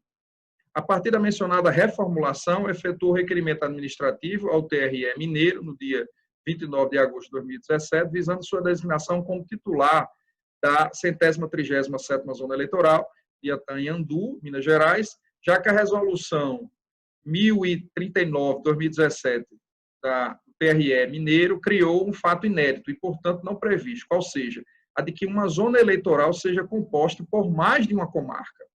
Requerimento aquele que fora indeferido pela Corte Mineira em novembro de 2017. Por fim, é o juiz mais antigo na entrância e também na comarca, sendo, em termos de efetivo exercício e dedicação exclusiva, o único titular dentre as comarcas componentes da 137ª Zona Eleitoral. Aliás, o entendimento cristalizado no PCA 9262 de Minas Gerais não foi apenas claro no sentido de inadmitir o rodízio com juízes de comarcas fora da sede da zona eleitoral, como também restou reafirmado, isso não se pode negar, em deciso monocrático proferido no PCA 9208 de Sergipe pelo então conselheiro Valdetário Monteiro, que decretara a nulidade da resolução 16/2018 do TRE sergipano e a consequente adaptação normativa aos termos do PCA 9262 de Minas Gerais. Dos contornos do princípio da rotatividade na composição dos órgãos da Justiça Eleitoral. Demais disso, os requeridos ainda arrematam que a resolução potiguar atacada, em última análise, proporciona a participação ampla e democrática do juiz na jurisdição eleitoral, representando a maior conquista da classe no presente biênio, a qual não deve ser revogada pouco mais de um ano depois. No entanto, por mais democrático e participativo que se afigure o rodízio amplo, isso seria uma inegável virtude do modelo, não se pode simplesmente, a esse pretexto, negar a interpretação que o Tribunal Superior Eleitoral e o Conselho Nacional de Justiça construíram a partir do artigo 32 do Código Eleitoral e dos precedentes judiciais que se sucederam no tempo. Se o sistema de rodízio amplo é mais democrático e participativo, na medida em que permite a participação de todos os magistrados que compõem a zona eleitoral, que o faça mediante alteração legislativa. Nessa situação, incabível artifícios interpretativos. A propósito, é lapidar o magistério de Fávila Ribeiro, que mesmo reconhecendo o prestígio do princípio da rotatividade na composição dos órgãos da Justiça Eleitoral, ainda assim vaticina que a função eleitoral pertence ao juiz de direito da comarca sede de zona eleitoral. Afirma ele que a função do juiz eleitoral pertence ao juiz de direito da comarca. A designação será feita coletivamente pelo tribunal quando se compuser a comarca de mais de uma vara. Das resoluções dos tribunais regionais eleitorais de São Paulo, do Rio de Janeiro e do Espírito Santo. Invoca-se por derradeiro que os tribunais regionais eleitorais de São Paulo, do Rio de Janeiro e do Espírito Santo disporiam de resoluções similares à do TRE-RN nessa matéria, admitindo, portanto, o sistema de rodízio mais amplo para incluir os juízes de comarcas que não fossem sede de zona eleitoral. Entrementes, a leitura das resoluções regionais não chega a tais conclusões, à exceção do caso específico do Espírito Santo. O TRE paulista, por meio da resolução 418 de 2017, estabeleceu que, no artigo 1º, onde houver mais de uma vara, caberá ao Tribunal Regional Eleitoral designar o juiz de direito titular em efetivo exercício na respectiva comarca, que exercerá as funções de juiz eleitoral por 2 anos. Parágrafo 2º. Não será designado o juiz atuante em comarca diversa daquela em que se encontra sediada a zona eleitoral, salvo no caso previsto no artigo 2º. Dispõe o artigo 2º. O juiz titular da comarca em que não há zona eleitoral poderá concorrer à designação de juiz eleitoral de zona que abrange o município sede da comarca sob sua jurisdição. No estado de São Paulo, há expressa disposição no sentido de que, nas comarcas de vara única, a jurisdição ser exercida pelo juiz de direito titular da vara até o seu afastamento definitivo da comarca. Logo, o artigo 2º, que trata de juiz de direito de comarca diversa, somente seria aplicável quando não houvesse um juiz de direito para o exercício na comarca sede da zona eleitoral. Seria uma espécie de juiz auxiliar para as situações em que inexiste o juiz titular da comarca sede de zona eleitoral. Essa é a exegese que se constrói até para não gerar uma incompatibilidade sistêmica entre os dispositivos. No TRE carioca, aliás, do Rio de Janeiro, a disposição está contida no seu regimento interno. Artigo 122. O juiz titular de comarca em que não houver zona eleitoral exclusiva poderá concorrer à designação de juiz eleitoral de zona, cujo território abrange também a comarca sob sua jurisdição. Mais uma vez, esse caso não se amolda perfeitamente ao caso ora em exame, pois no Rio de Janeiro, os juízes de direito somente podem concorrer quando não houver zona eleitoral exclusiva. No Espírito Santo, a Resolução 127, 2017, dispõe que nos casos em que a circunscrição territorial da zona eleitoral abranja mais de uma comarca, a alternância na jurisdição eleitoral englobará os juízes de direito titulares da comarca sede e das comarcas membros. Na experiência capixaba, a regra é clara, admitindo o rodízio amplo entre magistrados titulares de comarcas sede de zona eleitoral e as que são a ela vinculadas eleitoralmente. Afora esse exemplo, todos os demais estados da federação adotam um sistema de rodízio restrito ao juiz de comarca sede de zona eleitoral. Malgrado conte com relativa simpatia à tese de maior democratização do rodízio mais amplo entre os juízes que integram a zona eleitoral, seja em comarcas que assediam ou em comarcas fora de sua sede, há um limite intelectivo entre aquilo que o julgador gostaria que fosse e aquilo que efetivamente é ou que decorre da juridicidade das normas legais e jurisprudenciais incidentes sobre o caso concreto a ser decidido. A vontade expressada na norma jurídica, se é que existe alguma, deve derivar da constituição das leis e dos precedentes judiciais, hoje mais do que nunca fonte primária indiscutível do direito, e não da vontade íntima e subjetiva do julgador.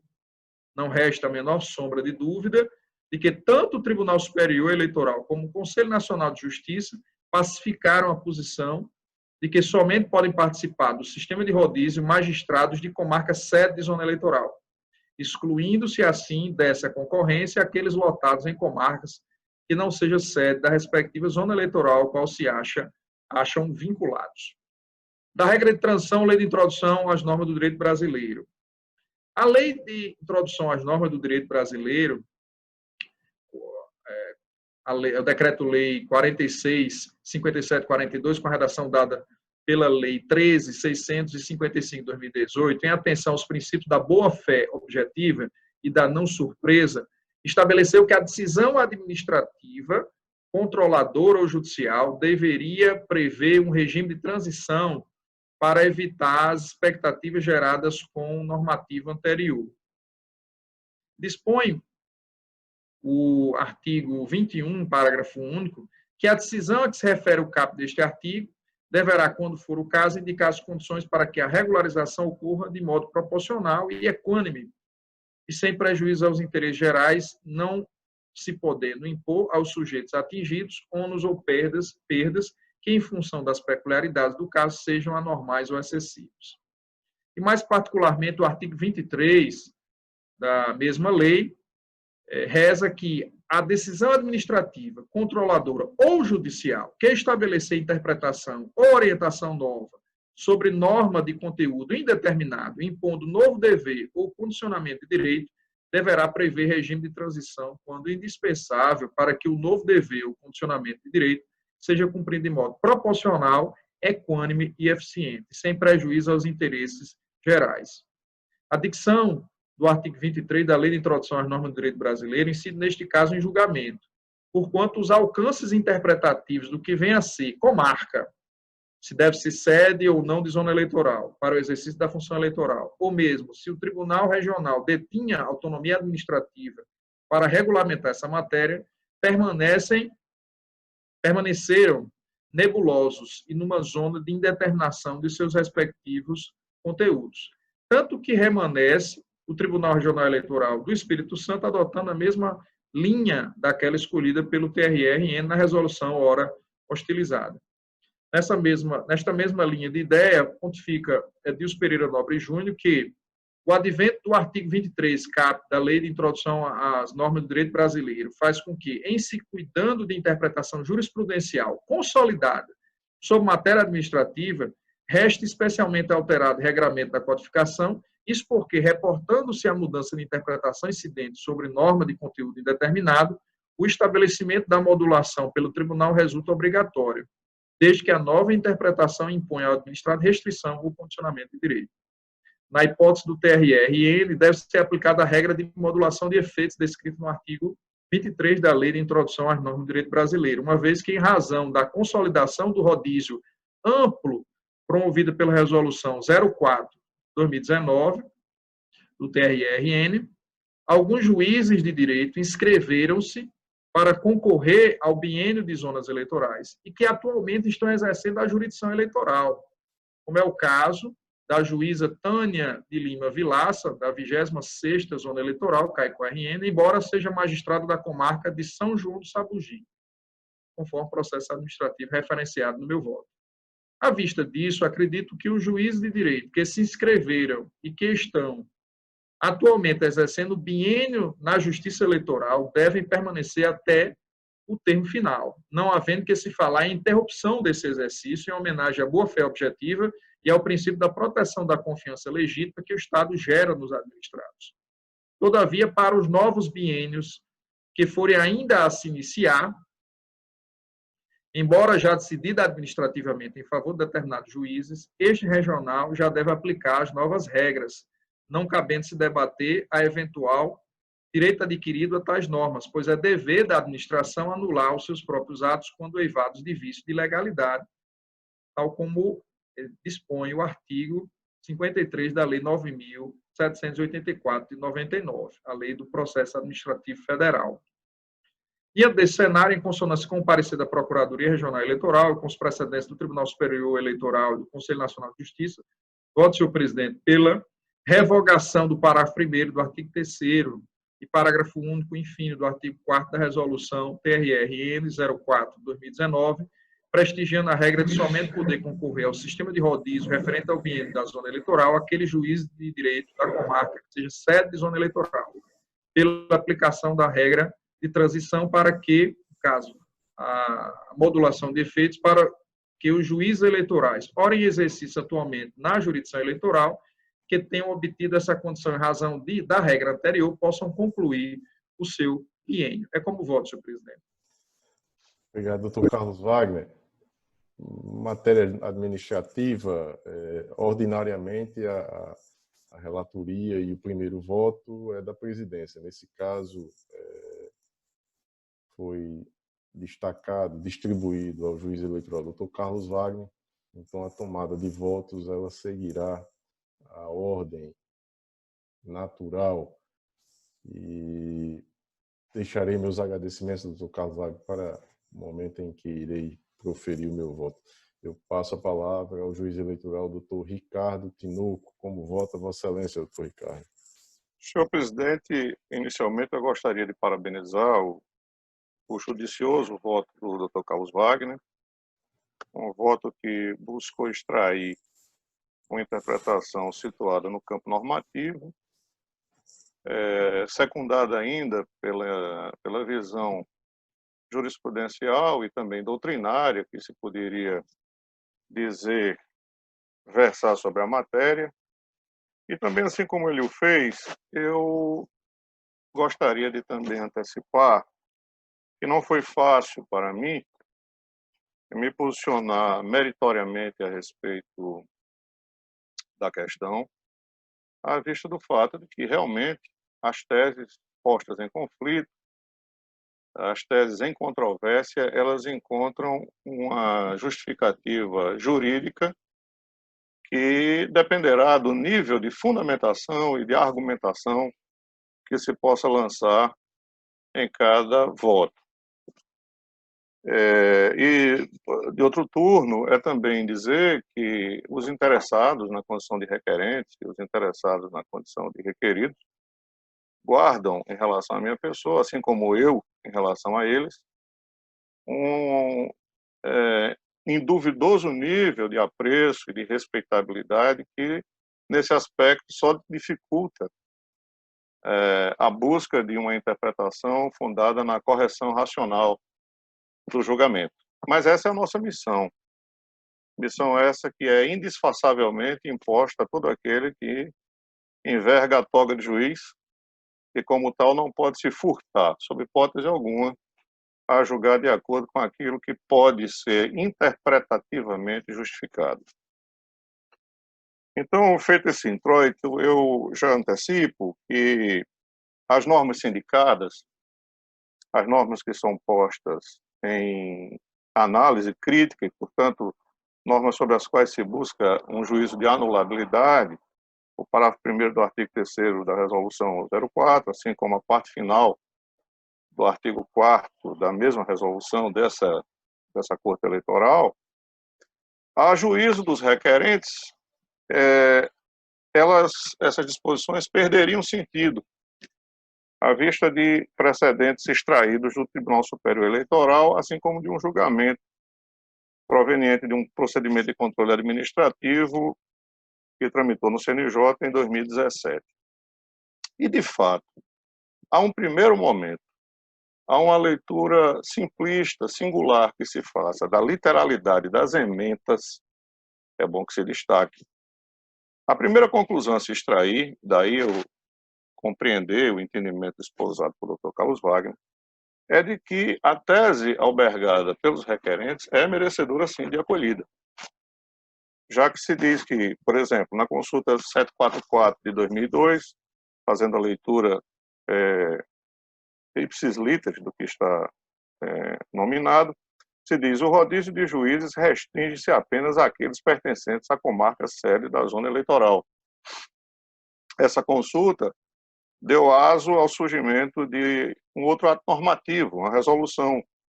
Resolução essa 21.009 de 2009, que em seu artigo 1º dispõe: a jurisdição em cada uma das zonas eleitorais em que houver mais de uma vara será exercida pelo período de 2 anos por juiz de direito da respectiva comarca.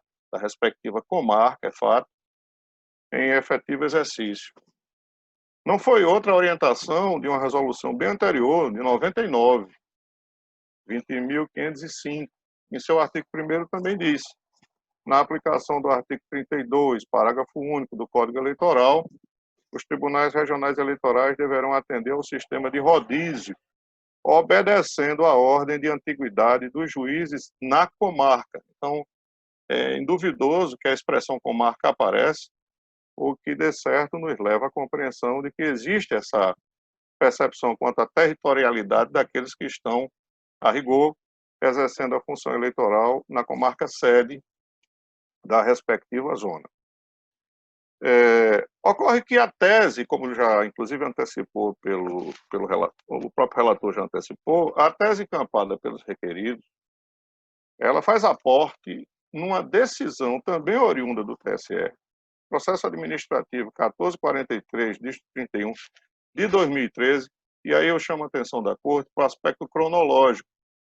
esse processo administrativo, ele é de 2013, portanto, ele é posterior à consulta, que é de 2002, à resolução 21009, que é de 2009, e a outra resolução já bem anterior, que era a 20505 de 99.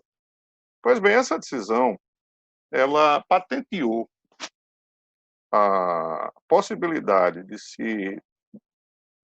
se permitir aos tribunais regionais eleitorais a disposição acerca do provimento das zonas eleitorais, quando se esteja diante de uma situação em que não só uma comarca, mas mais de uma comarca venham a compor a circunscrição territorial da zona eleitoral, há chance de mais de um juiz, inclusive daqueles que não se encontram no exercício de suas funções jurisdicionais na comarca sede, poderem ser designados para o exercício da função eleitoral. E assim é, porque a dicção dessa decisão alude exatamente a essa possibilidade, dizendo assim: a questão atinente à possibilidade de designação do juiz eleitoral para exercício em comarca diversa da que exerce a jurisdição comum. Então, é que ele está se referindo à comarca outra, que não aquela que ele esteja exercendo as funções jurisdicionais comuns. É matéria a ser resolvida no âmbito do próprio Tribunal Regional. É evidente que essa parte final, ao dizer que é matéria a ser resolvida no âmbito do próprio Tribunal Regional, alude à função eleitoral, já que o Tribunal Regional Eleitoral não poderia prover a função para uma outra finalidade, senão essa.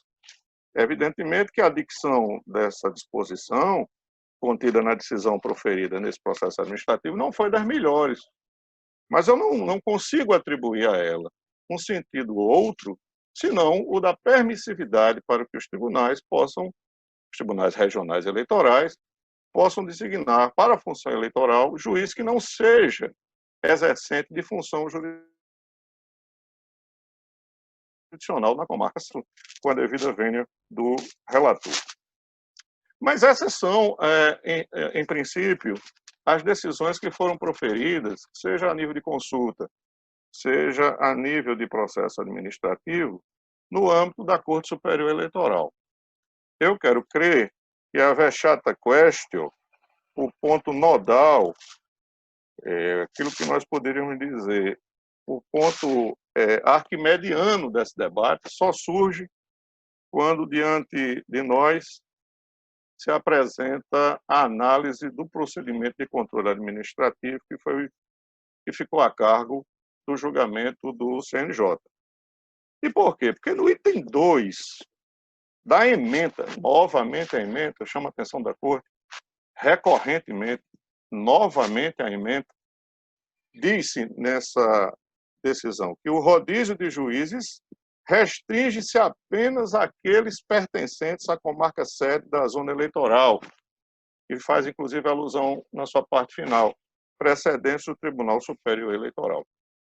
Vejam como realmente é compreensível que uma interpretação filológica, gramatical, literal dessas disposições possa levar, de fato, a um entendimento que convirja com a tese sustentada pelos requerentes. Contudo, repetindo mais uma vez, com a data vênia, com o máximo de respeito que eu tenho pelo judicioso voto proferido pelo Dr. Carlos Wagner, eu quero crer que o caminho hermenêutico que essa Corte deve percorrer deva ser diferente.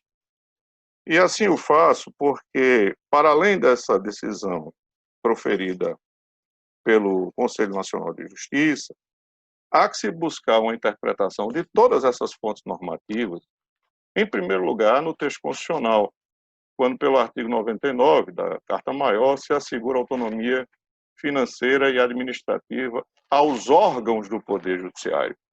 E, nesse sentido, eu não consigo compreender que possa se atribuir ao texto constitucional um alcance menor do que ele propriamente quis alcançar. Aliás, em sentido contrário, quero crer que, em tempos de pós-positivismo, cresce avassaladoramente a tese de que é preciso emprestar ao texto constitucional a força normativa que lhe é íncita na esteira da doutrina capitaneada de há muito, entre nós no Brasil, inclusive pelo Supremo Tribunal Federal, e que faz escoro na força normativa da Constituição, que é uma obra bastante conhecida, de Conrad Hess, e que assegura o caráter impositivo das disposições constitucionais que integram o texto maior. Para além disso, o artigo 32 do Código Eleitoral, ao dispor sobre a hipótese, ele diz que cabe à jurisdição de cada uma das zonas eleitorais a um juiz de direito em efetivo exercício, e, na falta deste, ao seu substituto legal, que goza das prerrogativas do artigo 95 da Constituição. Eu não consigo perceber nessa norma geral extraída do Código Eleitoral qualquer limitação ao sentido territorial de uma só comarca, de uma comarca que, a rigor, viesse a ser a sede e, portanto, assumir com caráter de exclusividade a possibilidade da designação do juiz eleitoral para o exercício das funções a ele pertinentes. Portanto, eu creio que qualquer hermenêutica que se venha a desenvolver em torno, seja das consultas, seja dos precedentes oriundos do TSE, seja, sobretudo, do procedimento de controle administrativo, deve pautar-se pelo prisma da integridade, que deve nortear todo o sistema interpretativo aplicável ao direito de um modo geral. Nós não podemos pensar numa interpretação que possa sugerir qualquer tipo de ruptura daquilo que nasce do texto da Constituição, se prolonga na esfera infraconstitucional pelo Código Eleitoral e vem a deitar raízes também no poder regulamentador que é assegurado pelo artigo 99 da Constituição a todos os órgãos do Poder Judiciário. Mas eu quero voltar a análise ao PCA, porque é nele também que encontra guarida, segundo penso, a tese dos requeridos. E por quê? Acho que agora o voto passa a ser mais objetivo com relação à finalidade a que ele se propõe. No PCA, o PCA ele surge, o procedimento de controle administrativo, para responder a uma questão que compõe a ratio decidendi do Conselho, que o Conselho Nacional de Justiça se dedicou. E a pergunta é muito simples, a pergunta que foi feita ao CNJ para fins de dissolução da dúvida, para que se buscasse dirimir qualquer interpretação equivocada a respeito da possibilidade do rodízio, incluindo juízes que não fossem da comarca sede da zona eleitoral, foi a seguinte: é obrigatório o sistema de rodízio para a designação do juiz da zona eleitoral, cujo território abranja 2 comarcas, cada uma provida de uma única vara? A indagação feita ao CNJ foi sobre o caráter de compulsoriedade ou de obrigatoriedade quanto à realização desse rodízio. E o CNJ realmente respondeu dizendo que não há essa obrigatoriedade. E por que ele assim o fez? Porque a situação que ensejou a instauração do procedimento em Minas Gerais foi exatamente aquela em que o próprio Tribunal Regional Eleitoral, ao revogar o dispositivo de sua resolução, que permitia a realização do rodízio, ao revogar, ele sofreu a insurgência de um juiz daquela unidade federativa que entendia que o rodízio deveria permanecer. Veja que, na verdade, a situação discrepa em tudo e por tudo daquilo que nós estamos a examinar agora. E mais, a conclusão que o CNJ chega é de que realmente não é obrigatório. Eu indago, dizer que não é obrigatório é dizer que é proibido? E aí eu me valho da fonte doutrinária que o Dr. Carlos Wagner, com muita proficiência, fez referência, que é a fonte do professor Lourival Villanova, cuja obra é bastante conhecida, inclusive nos cursos de pós-graduação em Teoria Geral do Direito, as estruturas lógicas do sistema jurídico positivo, quando ele, de fato, fazendo referência aos chamados modais deônticos, pressupondo a existência das 3 categorias que compõem a normatividade jurídica, ao dizer que podem ser normas obrigatórias, ou normas proibitivas, ou normas permissivas, ele deixa bastante claro que, ao se sustentar a não obrigatoriedade de um determinado comando, de uma determinada disposição, está-se, ipso facto, assegurando-se a permissividade e jamais a proibição. Eu não posso, com a devida vênia, extrair de um juízo de não obrigatoriedade um juízo de proibição. E quero crer que foi exatamente nessa linha que o Tribunal Regional Eleitoral do Rio Grande do Norte se moveu ao resolver dispor na sua resolução, que ora se diz inclinada de nulidade no que diz respeito à fixação das disposições sindicadas. Quero crer que foi essa linha que o Tribunal Regional Eleitoral percorreu, já que não há expressa norma de proibição para que assim o tribunal dispusesse no ato normativo interna corporis e no exercício constitucionalmente que lhe é assegurado da competência administrativa para reger referida matéria. Ademais, se foi essa a questão enfrentada no PCA, ela vem a compor o cerne, portanto, a ratio decidendi daquilo que nós, no Brasil, estamos chamando de precedente judicial e também precedente administrativo. Percebamos, quando nós falamos de precedentes, nós não estamos nos balizando pelo que está ementado. A aplicação de precedentes, sejam judiciais ou administrativos, não assume a mesma conotação do modelo subsuntivo que o positivismo jurídico sempre implantou, defendeu e implantou. A ementa de um precedente não assume a estatura de um preceito legal, a teor do que a teoria pura do direito de Hans Kelsen, ao definir o que era proposição normativa, assim o queria. A teor do que a teoria egológica de Carlos Cossio, ao definir o que é o conceito de perinorma, assim o fez. A teor do que a teoria juspositivista de Herbert L. Hart, ao falar de norma primária, assim também se postou. Não. A ementa de um precedente não é um preceito legal, não assume um caráter de cogência como se tem nas normas jurídicas que estão a compor o sistema jurídico positivo.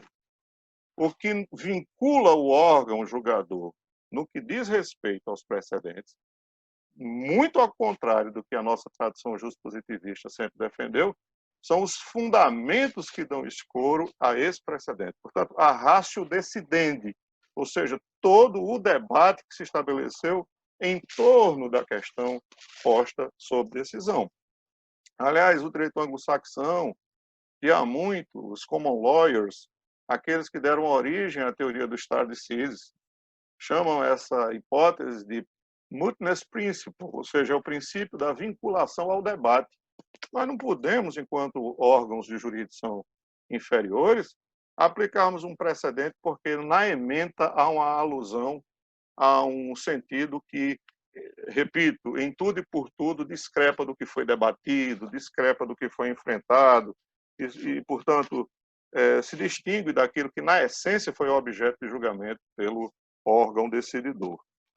Eu já caminhando para o fim, eu quero dizer, portanto, que seja pelo aspecto cronológico, que alude ao surgimento do processo administrativo de 2013, portanto, bem posterior aos que dão amparo à pretensão dos requerentes, seja pela necessária observância da autonomia administrativa dos tribunais, estabelecida com letras fortes, com tintas fortes, no artigo 99 da Constituição, seja, sobretudo, pelo fato de que uma norma, uma regra de não obrigatoriedade não enseja proibição, se não enseja proibição, enseja permissão.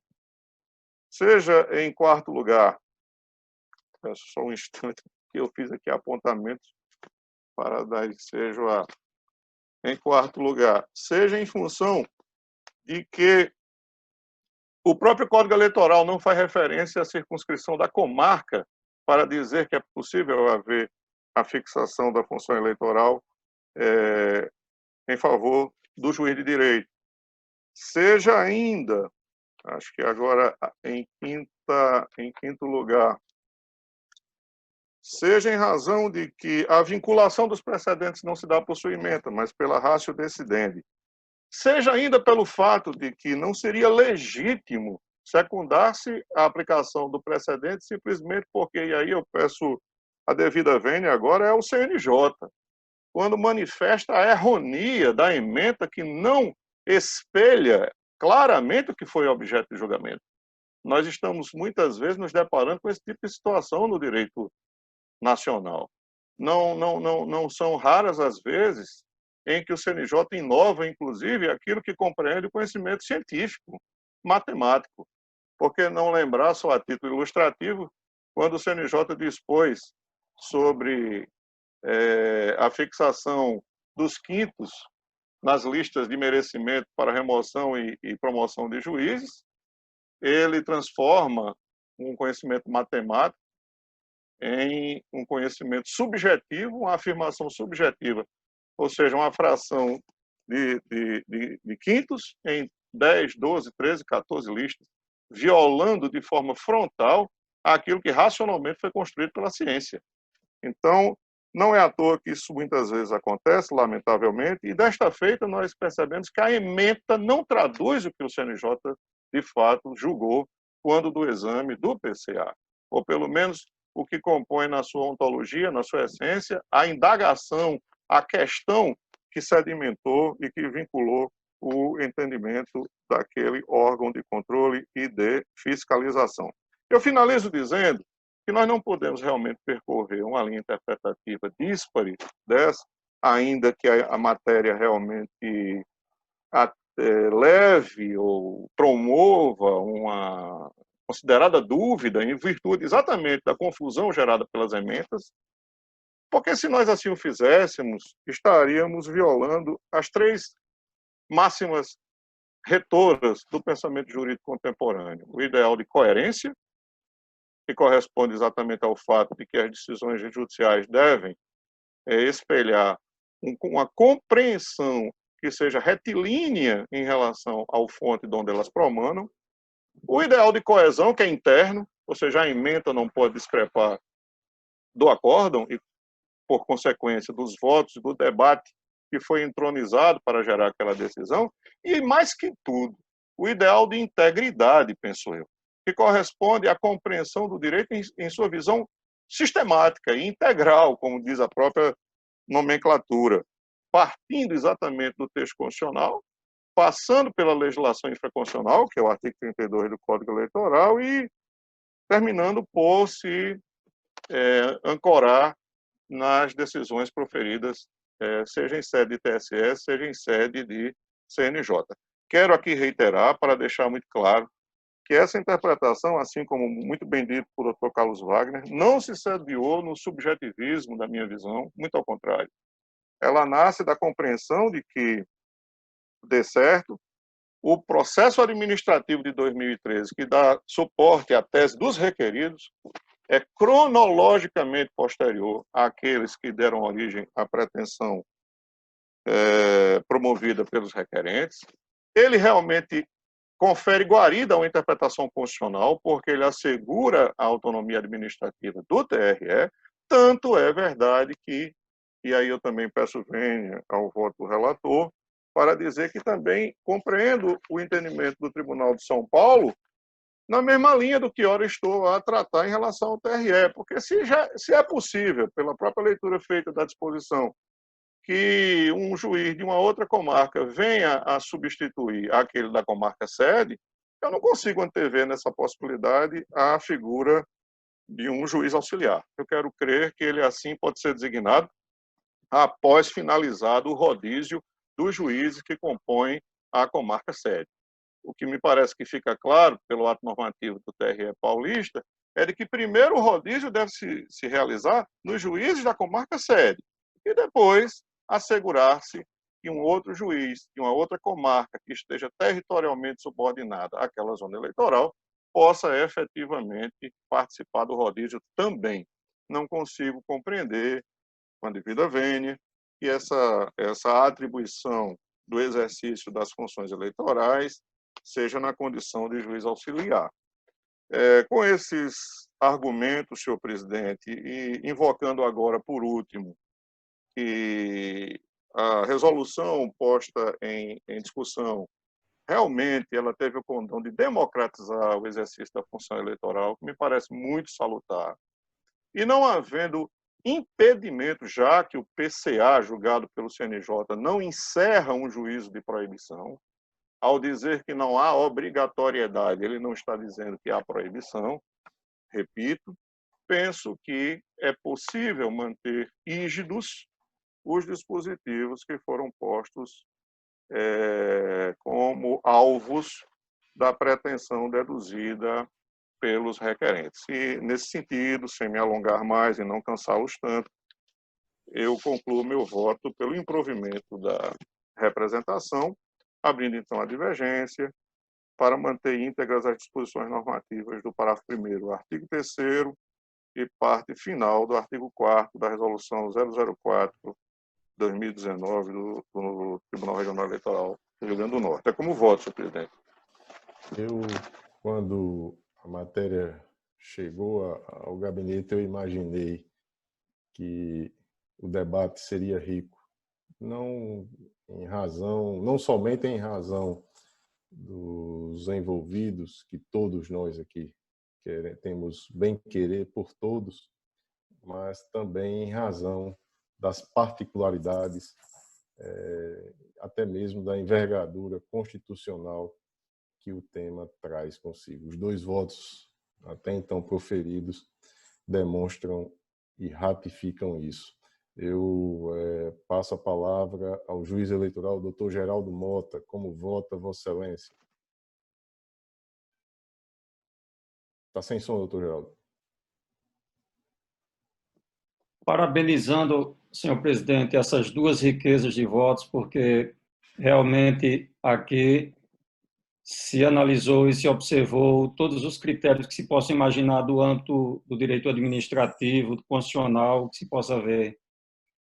Eu fiz uma breve reflexão, evidentemente, eu não estudei a situação tanto quanto na amplitude que o Dr. Ricardo Tinoco fez, mas o pensamento que eu tenho a respeito dessa questão é que, de fato, o Conselho Nacional de Justiça ele tem um direcionamento mais claro a respeito dos pontos administrativos que possam se pôr em conflito pelos magistrados. Eu imagino que as questões ligadas à promoção, à remoção, a qualquer outra vantagem administrativa dentro da magistratura, o CNJ, ele tem a palavra final, até mesmo por força constitucional, como bem ventilou Dr. Ricardo Tinoco. E também, seguindo bem essa posição que ele adotou, a própria Constituição é que o faz com que o CNJ tenha essa autonomia, que possa decidir dessa forma. Mas, dentro desses 2 contrapontos apresentados, eu confesso à Corte que sigo a posição do Dr. Ricardo Tinoco. Eu acho que é uma posição que é muito bem analisada, muito bem refletida e que, em certas circunstâncias, o próprio CNJ ele chega a considerar o inteiro diferentemente das partes.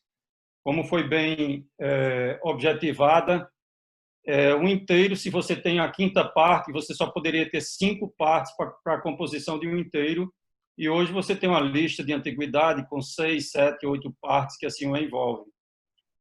Eu penso que mesmo o CNJ, em determinadas posições, pedindo para que matérias administrativas passem por seu crivo, para que se analise de uma maneira mais formal, mais ampla, mas o procedimento que se o fez fora feito através de um caráter individual. Foi um magistrado, cujo nome é o doutor, foi lá do Tribunal de Minas Gerais, bem relatado pelo doutor Carlos Wagner, foi o magistrado do Tribunal de Justiça de Minas Gerais, o juiz Fábio Roberto Caruso de Carvalho.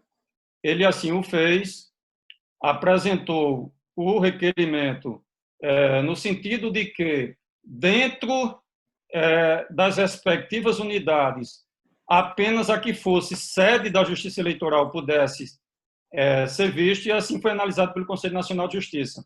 Mas foi num procedimento individual, foi num procedimento de caráter particularista. Então, seguindo a posição muito bem refletida pelo voto de divergência, eu acompanho o doutor Ricardo Tinoco no sentido de que, terminada a concorrência daqueles mais antigos, os que já estão inscritos, que eles possam exercer a jurisdição eleitoral, que também se confira aos demais a possibilidade de se participar de um processo eleitoral na qualidade de magistrado como integrante de uma unidade só. É assim como voto, senhor presidente, acompanhando a divergência. Perfeito, doutor Geraldo Mota. Doutora Adriana Magalhães, eu tenho uma preocupação, são 15 horas e 55 minutos. O desembargador Cornélio tem a terça eleitoral. Se o voto da senhora for ser um pouco mais longo, a sugestão que trago é um pedido de vista, se não, se for um voto mais objetivo, eu acredito que a gente possa ainda, para dar tempo aí ao desembargador Cornélio de participar e se organizar. Pois não, senhor presidente, eu trouxe meu voto. Eu trouxe meu voto por escrito, eu posso tentar abreviar, mas eu gostaria de relatá-lo em sua integralidade, até porque tive a preocupação de me debruçar sobre o tema, já que recebi memoriais tanto dos requerentes quanto dos requeridos, e exatamente em atenção à diligência de ambas as partes, eu acho que merece, então, que a reflexão seja profunda e bem feita. Eu também acho. Seria, se puder, antecipar o meu voto. Desembargador Cornélio, eu acho que não, acho que é interessante. A doutora Adriana já tem o voto dela pronto, não vai modificar, é somente ficar para a sessão seguinte, todos de acordo, não vai trazer prejuízo nenhum. Não é verdade? Verdade. Pode ser, doutora Adriana? De minha parte, excelência, sem qualquer problema. Todos de acordo? Então, eu proclamo o resultado parcial após o voto do relator, conhecendo e dando provimento ao recurso, abriu divergência o juiz eleitoral Ricardo Tinoco, acompanhado pelo juiz eleitoral Geraldo Mota, pediu vista dos autos por questão não de ordem pessoal, já tem o voto pronto, mas uma questão compreendida por toda a corte, a juíza eleitoral doutora Adriana Magalhães, comprometendo-se de trazer o seu voto na sessão do dia 15. No dia 15. Tem às 10 horas e às 14 no dia 10 15. horas, não é isso, doutora Adriana? De minha parte, presidente. Perfeito, às 10 horas na sessão do dia 15. Perfeito assim? Desembargador Cornélio, vamos preparar aqui para assistir a live agora. Então, um abraço a todos, saúde, e às 15 horas e 57 minutos eu declaro encerrada a presente sessão. Uma boa tarde. Boa tarde a todos.